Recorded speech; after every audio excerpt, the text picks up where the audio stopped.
En la aparición del 13 de julio de 1917, la Virgen María le dijo a Lucía: vendré a pedir la comunión reparadora de los 5 primeros sábados. María cumple la promesa de los 5 sábados el 10 de diciembre de 1925. Narra Lucía: ese día, estando en mi habitación en Pontevedra, España, se me apareció la Santísima Virgen y al lado, como suspendido en una nube luminosa, el niño. La Santísima Virgen me ponía la mano sobre mi hombro derecho y al mismo tiempo me mostraba un corazón cercado de espinas que tenía en la mano. Entonces dijo el niño: ten compasión del corazón de tu Santísima Madre, que está cubierto de espinas, que los hombres ingratos le clavan continuamente sin que haya nadie que haga un acto de reparación para arrancárselas. Y enseguida dijo a la Santísima Virgen: mira, hija mía, mi corazón cercado de espinas, que los hombres ingratos me clavan continuamente con blasfemias e ingratitudes, tú al menos procura consolarme y di que a todos aquellos que durante 5 meses seguidos, en el primer sábado, se confiesen y reciban la Santa Comunión, recen el Santo Rosario y me hagan 15 minutos de compañía meditando en los misterios del Rosario, con el fin de desagraviarme, yo prometo asistirlos en la hora de la muerte con todas las gracias necesarias para su salvación.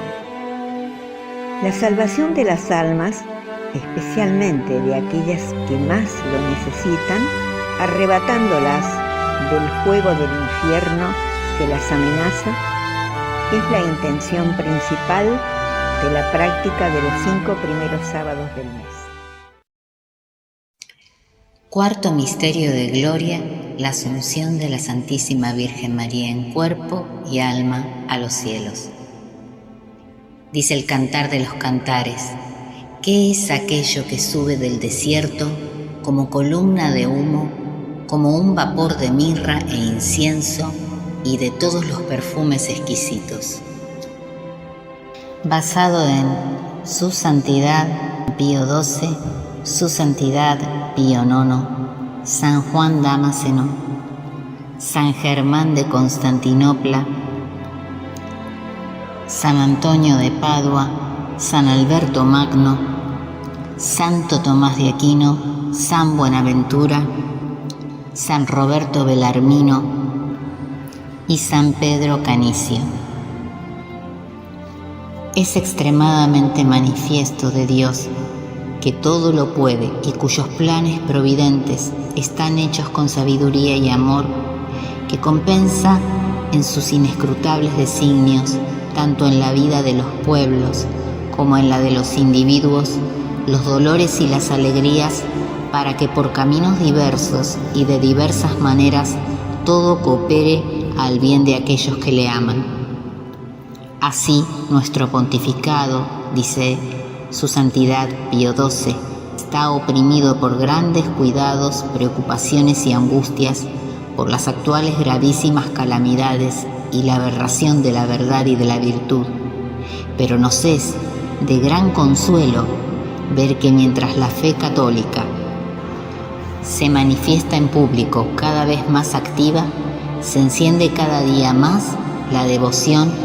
hacia la Virgen Madre de Dios,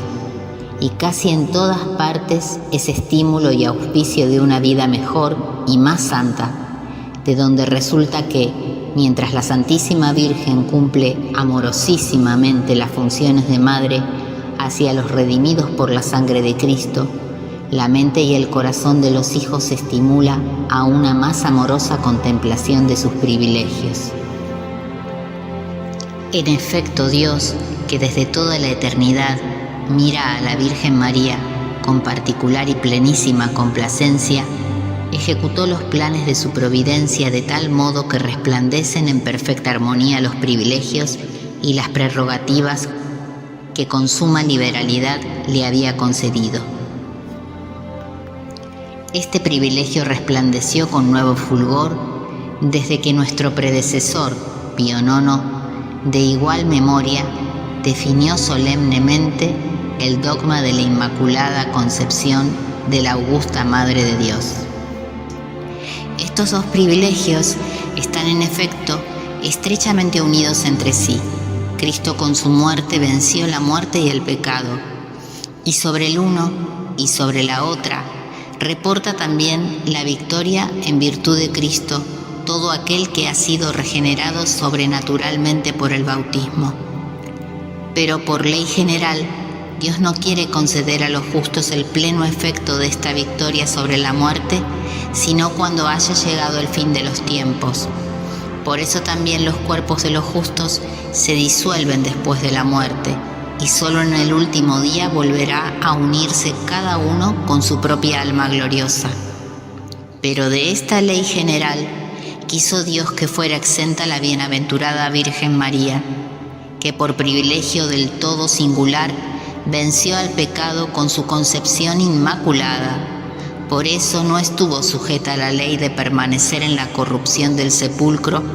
ni tuvo que esperar la redención de su cuerpo hasta el fin del mundo. Por eso, cuando fue solemnemente definido que la Virgen Madre de Dios estaba inmune de la mancha hereditaria de su concepción,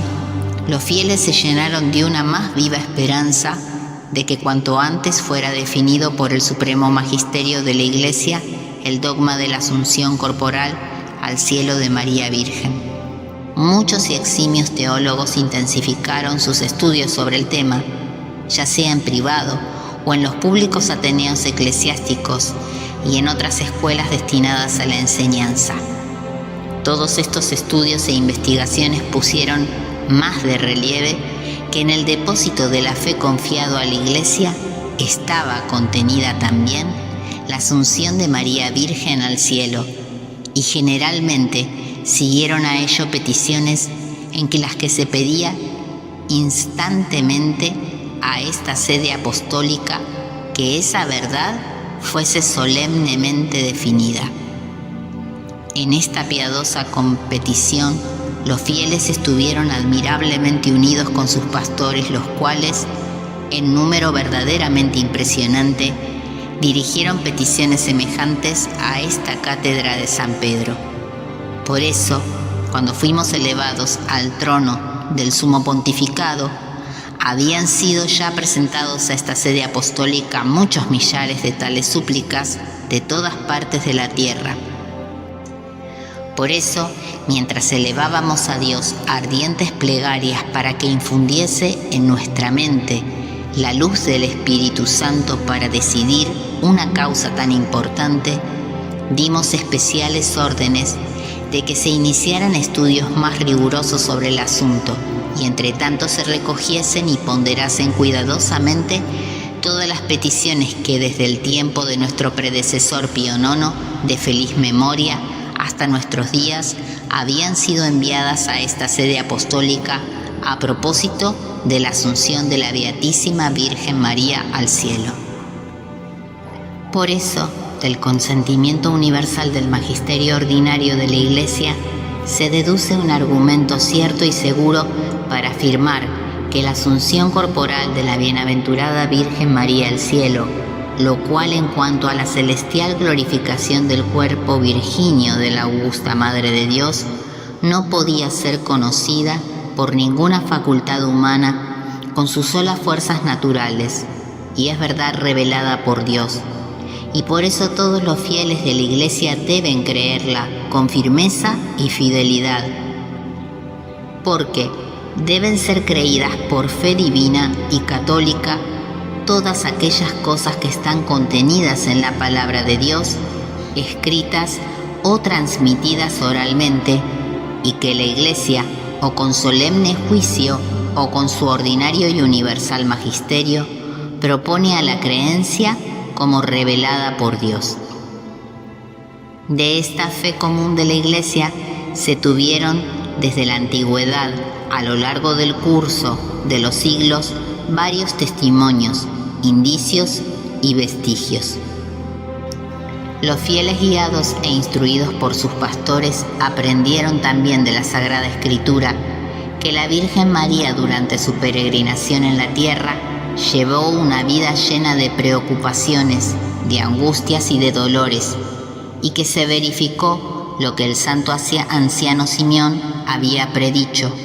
que una agudísima espada le traspasaría el corazón a los pies de la cruz de su divino Hijo, nuestro Redentor. Igualmente, no encontraron dificultad en admitir que María haya muerto del mismo modo que su unigénito, pero esto no les impidió creer y profesar abiertamente que no estuvo sujeta a la corrupción del sepulcro su sagrado cuerpo, y que no fue reducida a putrefacción y cenizas el augusto tabernáculo del Verbo Divino. Así, iluminados por la divina gracia e impulsados por el amor hacia aquella que es Madre de Dios y Madre nuestra Dulcísima,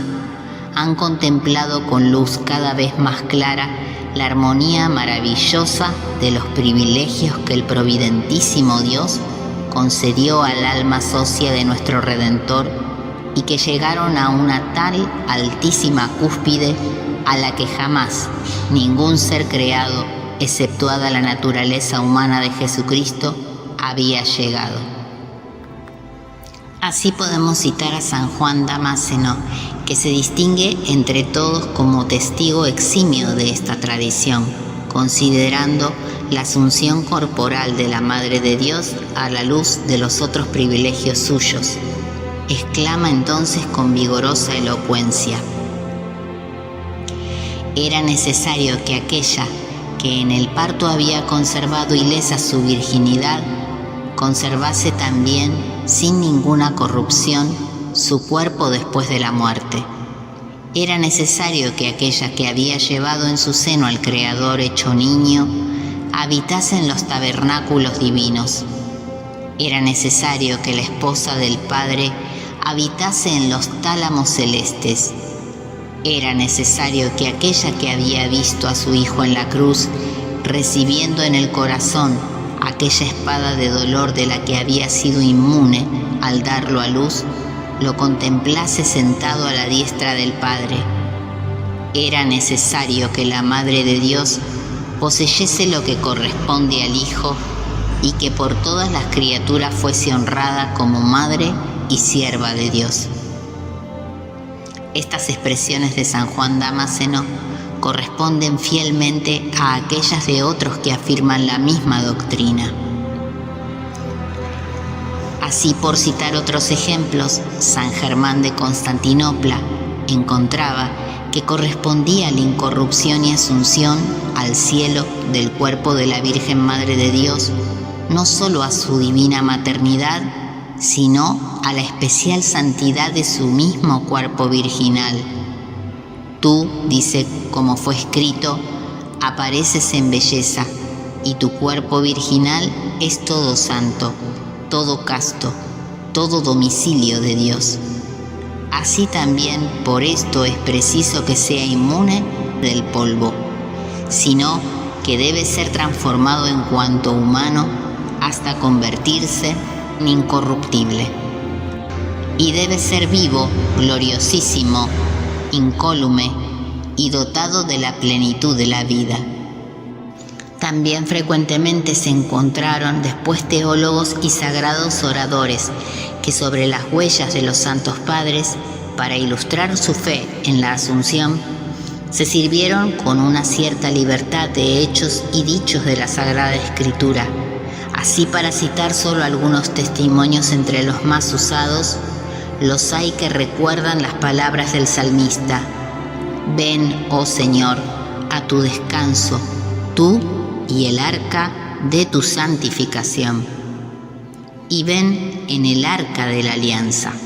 hecha de madera incorruptible y puesta en el templo del Señor, como una imagen del cuerpo purísimo de María Virgen. preservado de toda corrupción del sepulcro y elevado a tanta gloria en el cielo. Lo mismo que la esposa de los cantares. ¿Qué es lo que sube por el desierto como columna de humo, de los aromas de mirra y de incienso? A su vez, los doctores escolásticos vieron indicada la asunción de la Virgen Madre de Dios no solo en varias figuras del Antiguo Testamento, sino también en aquella señora vestida de sol que el apóstol San Juan contempló en la isla de Patmos, en Apocalipsis 12. Del mismo modo, entre los dichos del Nuevo Testamento consideraron con particular interés las palabras: Dios te salve María, llena eres de gracia, el Señor es contigo, bendita tú eres entre todas las mujeres. Evangelio según San Lucas. Porque veían en el misterio de la Asunción un complemento de la plenitud de gracia concedida a la bienaventurada Virgen y una bendición singular en oposición a la maldición de Eva. Entre los sagrados escritores que en ese tiempo, sirviéndose de textos escriturísticos o de semejanza y analogía, ilustraron y confirmaron la piadosa creencia de la Asunción, ocupa un puesto especial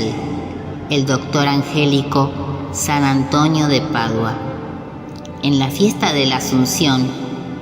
comentó las palabras del libro de Isaías: glorificaré el lugar de mis pies, y afirmó con seguridad que el divino Redentor ha glorificado de modo excelso a su Madre amadísima, de la cual había tomado carne humana. De aquí se deduce claramente, dice, que la bienaventurada Virgen María fue asunta con el cuerpo que había sido el sitio de los pies del Señor. Por eso el salmista escribe: ven, oh Señor, a tu reposo, tú y el arca de tu santificación.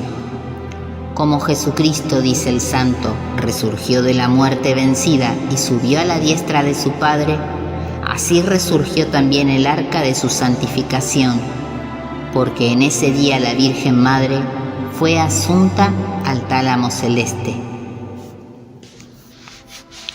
De San Alberto Magno podemos decir que cuando en la Edad Media la teología escolástica alcanzó su máximo esplendor, San Alberto, después de haber recogido para probar esta verdad varios argumentos fundados en la Sagrada Escritura, la tradición, la liturgia y la razón teológica, concluyó: de estas razones y autoridades y de muchas otras es claro que la Beatísima Madre de Dios fue asunta en cuerpo y en alma por encima de los coros de los ángeles, y esto lo creemos como absolutamente verdadero. El doctor angélico Santo Tomás de Aquino, siguiendo los vestigios de su insigne maestro San Alberto, aunque no trató nunca expresamente la cuestión, sin embargo, siempre que ocasionalmente hablaba de ella, sostenía constantemente con la Iglesia que junto al alma fue asunto al cielo también el cuerpo de María. Del mismo parecer es, entre otros muchos, el doctor seráfico San Buenaventura, el cual sostiene como absolutamente cierto que del mismo modo que Dios preservó a María Santísima de la violación del pudor y de la integridad virginal en la concepción y en el parto, así también no permitió que su cuerpo se deshiciera en pudredumbre y ceniza, interpretando y aplicando a la bienaventurada Virgen estas palabras de la Sagrada Escritura: ¿quién es esta que sube del desierto llena de delicias, apoyada en su amado? Como dice el libro de los Cantares en su capítulo 8,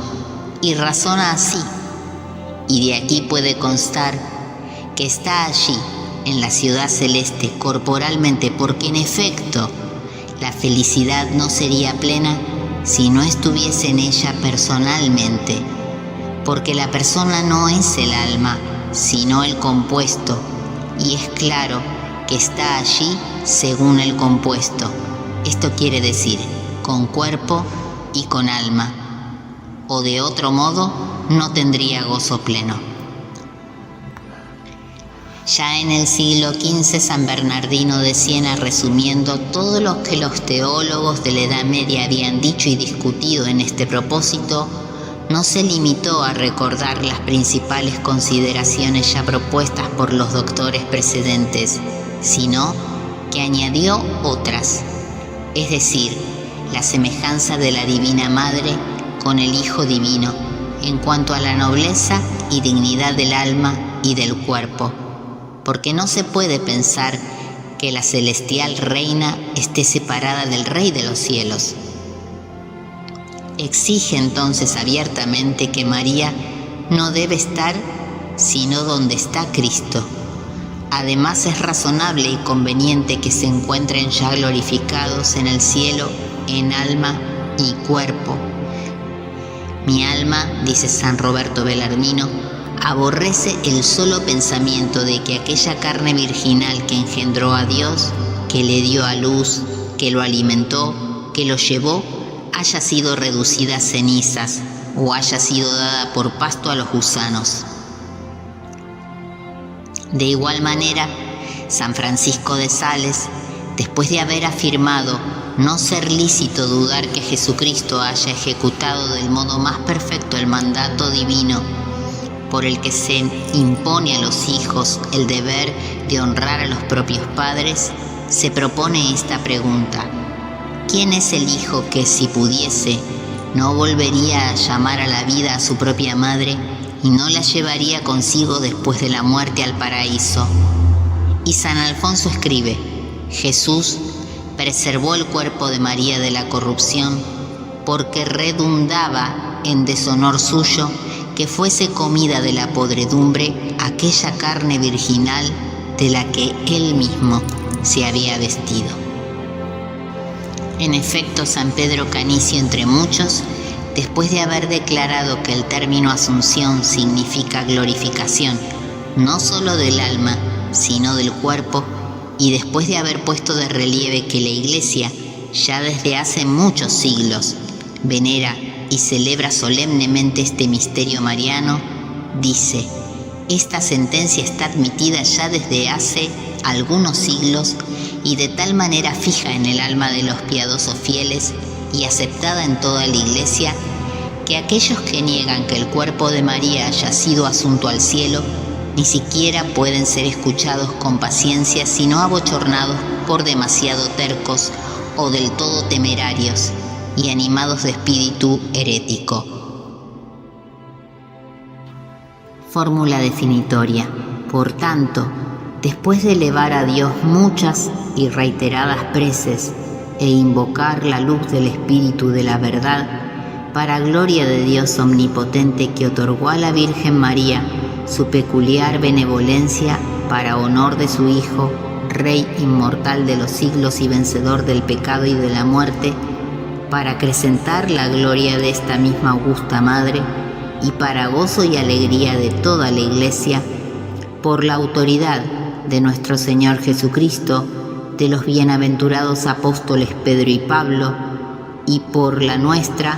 pronunciamos, declaramos y definimos ser dogma de revelación divina que la Inmaculada Madre de Dios, siempre Virgen María,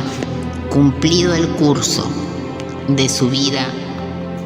terrena, fue asunta en cuerpo y alma a la gloria celeste. Por eso, si alguno, lo que Dios no quiera, os hace negar o poner en duda voluntariamente lo que por nos ha sido definido, sepa que ha caído de la fe divina y católica. A ninguno, pues, sea lícito infringir esta nuestra declaración, proclamación y definición, u oponerse o contravenir a ella. Si alguno se atreviera a intentarlo, sepa que incurriría en la indignación de Dios omnipotente y de sus santos apóstoles Pedro y Pablo, dado en Roma, junto a San Pedro el año del máximo jubileo de 1950.